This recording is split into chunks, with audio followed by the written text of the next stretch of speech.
Philly fam and YouTube fam. How you guys doing? So we are on the road, but we are taking care of essential business, and we do have our masks. We sure do. Shout out to my sister-in-law Droopy for making these, Tasha. Big sister. And we do have gloves handy. So, but we wanted to just do this little video because after the word on Sunday, Pastor Omar said that we should Google Zepho, and I did, and found out some very good information. And so I'm just gonna read it a little bit. Awesome. And then kind of ask you some questions about it. It's all okay? Good. I'm driving. I'm chilling. All right. Okay. So according to like Wikipedia, I just went on something regular. They said that Zepho was written in the book of Josephian. What is Josephian? Well, Josephine. Josephian or Josephine is it's just a fancy way of describing the works of Josephus. It probably would have been a better thing to put Josephus, but they kind of hide it with this word Josephian because Josephus is a very, very highly esteemed historian. And so when they say that according to the legend of Josephian, they're trying to mask it. They could have said the works of Josephus. Wow, okay. And so in there they said that Zepho was imprisoned, then later became the king or the general, the leader of Edom. Yes. And so that is consistent with the book of Jasher. Josephus is operating in truth right here. And Edom is, remember Chittim, which is also Italy and all that Mediterranean area. Another thing, when you're looking up Zepho, his name will be spelled Zephon. They'll put an N on it. And so just be careful with the name games and the letter changes. That's the way that they hide truth sometimes. Okay, and it said that he was the king of a place called Latium. Yeah, now this is good. This is good. All right. So Latium just corroborates that Edom or Chittim is Italy, because Latium is a specific place in Italy, and you can go back and Google it and find it out. But Latium is actually in Italy. Catch this. In Rome. It gets deeper.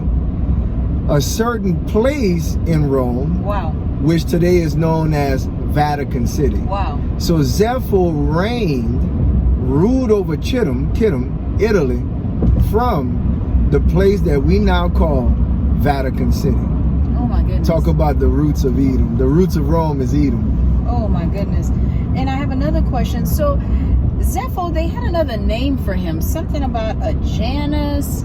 Yeah, Janus Saturnus. I think that's how they said it. And it's a funny story about that name because they gave him that name after he killed a beast. It was some type of almost a mythological beast with the bottom portion of a man and the top portion almost like a goat or something like that. Sound a bit satanic to me. But after he killed this beast that was plaguing the local herdsmen, they considered him a hero, and they gave him this name, Janus Saturnus, derived from Saturn. Wow.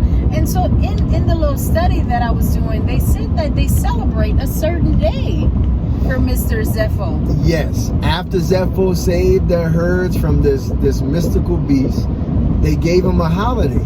And every day on that particular day, the Latin people of Italy, of Chittim, would make a big celebration in honor of Zepho. And the funny thing about that is that day is January 1st, celebrating wow. Janus Saturnus. And so Happy New Year for all you Hebrews celebrating January 1st, because you're not celebrating New Year, you're celebrating Zepho Day. Wow. Now you mentioned about the Latin people and this word Latium. Is there any connection with the Latin people and Latium? Yes. The word Latin, when you look up the etymology of it, it means people of Latium, or it means people belonging to Latium. And so the name Latin, like I'm a Latin person. It roots back to Latium. It roots back to Edom. It roots back to Zepho. And so we even have people on this side of the world calling themselves Latin people, our Hispanic brothers and sisters, and they call themselves Latin people because of their lineage being mixed with colonizers who were Latin people, spoke Latin, or their language derived from Latin. And so this all goes back to Latium, and so yeah, that's a good question. Wow, that's pretty good. That's the extent of my study that I did with Zepho. Anything else that you wanted to share? Nah, man, just you might want to tune in Sunday. I told First Lady after spending time with the Lord this morning that, you know, I thought that part 1, talking about the 2 nations, and part 2, Zepho, was deep.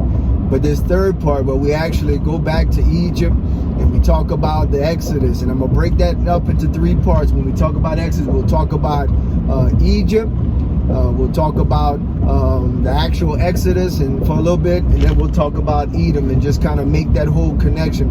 So you don't want to miss that. That's going to be tremendous. It's going to be a great time. All righty. Okay, good deal. See you guys soon. All right. Shalom. Shalom.